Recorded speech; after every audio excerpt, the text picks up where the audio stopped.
Bonjour.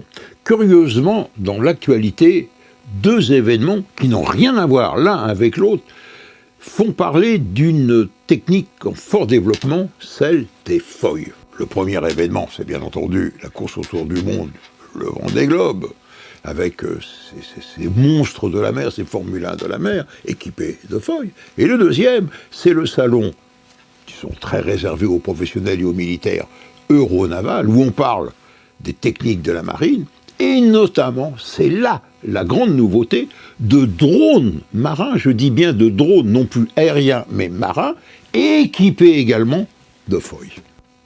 Alors, petit retour en arrière.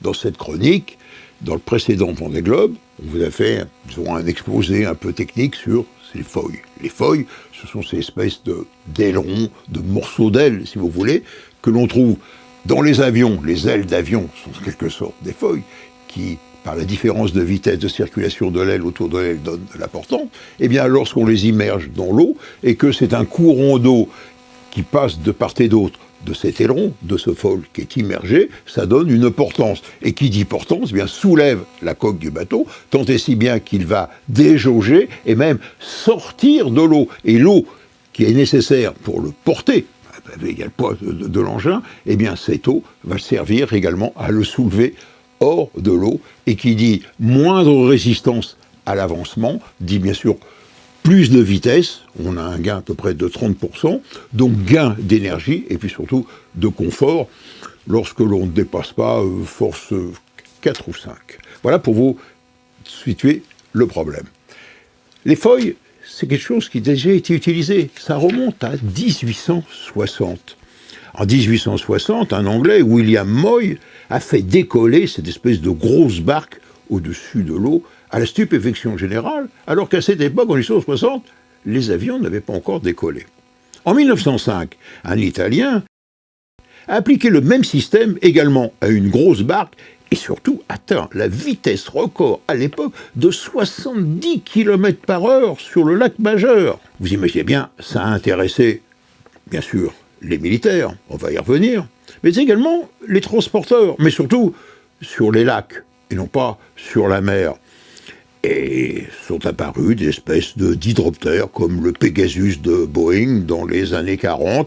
Et puis ça a été développé surtout pour les pays qui ont des lacs comme le Canada, les îles grecques, et également en Union soviétique. Mais c'est resté tout de même marginal. Mais c'est la course au large qui a relancé l'intérêt pour cette technique. Et bien sûr, le leader, ça a été Éric Tabarly, avec son Paul Ricard, en 1980, qui a battu le record du monde de la traversée de l'Atlantique avec seulement 8 jours. L'un de ses élèves, Alain Thébault, a repris l'idée avec son hydroptère et a franchi la barre des 100 km/h dans la baie de Hyères. Mais il a fallu attendre les grandes courses au large pour voir se généraliser cette technologie, parce qu'il fallait aller vite, très vite, et donc déjauger au maximum. D'abord sous la forme d'énormes ailerons. Ensuite sont apparues d'espèces de grandes cornes sur le côté, qui jouent le même rôle que la quille du bateau, et ça permet donc au bateau de pouvoir se redresser très rapidement. Et bien entendu, là, les vitesses que l'on atteint sont des vitesses énormes, puisqu'on atteint parfois des 40-45 nœuds.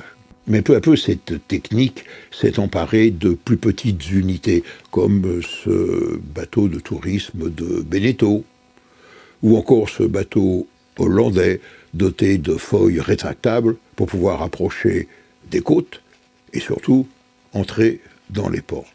Même le surf est gagné par la feuille mania, avec le surf feuille composé d'une planche de surf, avec en dessous un aileron porteur, et une hélice mue par l'énergie électrique. Le most étant, vous le voyez, le mariage entre une aile et le feuille, et on survole l'eau. Mais l'autre domaine d'application, c'est celui des militaires, et donc du salon Euronaval. Pourquoi les militaires ?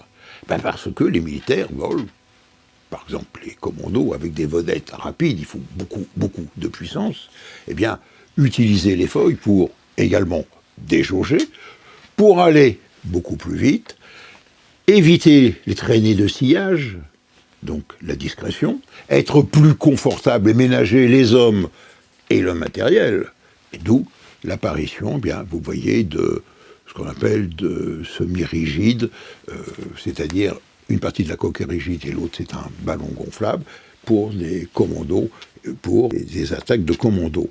Mais la grande nouveauté aéronavale, c'est l'apparition, vous voyez, de ceci, de drones. C'est-à-dire, encore une fois, d'engins qui vont déjauger avec les feuilles, mus de façon classique, soit par des diesels ou des moteurs à essence, en attendant peut-être un jour l'électricité, mais télécommandés, donc des drones. Ce ne sont plus des drones aériens, mais des drones, je veux dire, marins, qui surfent à la surface de l'eau. Et là encore, c'est gain de vitesse de 30%. Qui dit gain de vitesse va dire également gain en autonomie, c'est-à-dire qu'on va passer jusqu'à présent 800 km d'autonomie, on va doubler l'autonomie, gain également en confort pour le matériel, et également gain pour le téléopérateur. Les téléopérateurs n'auront pas le mal de mer avec une caméra qui va bouger. Et donc apparaît cette nouvelle race d'engins dont on a parlé à Eurosatory. Une petite précision, les recherches se développent en France, notamment dans un cadre européen avec la société Sierre.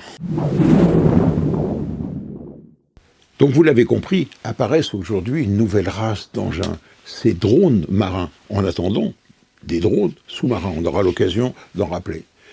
Mais finalement, c'est la guerre en Ukraine qui a montré l'efficacité de ces drones marins. Vous vous en souvenez, les Ukrainiens, à l'aide de drones marins télécommandés, avec une charge d'explosifs aux alentours d'1 tonne, eh bien, ont envoyé par le fond un certain nombre de très grosses unités de la marine russe dans le port de Sébastopol, en Crimée.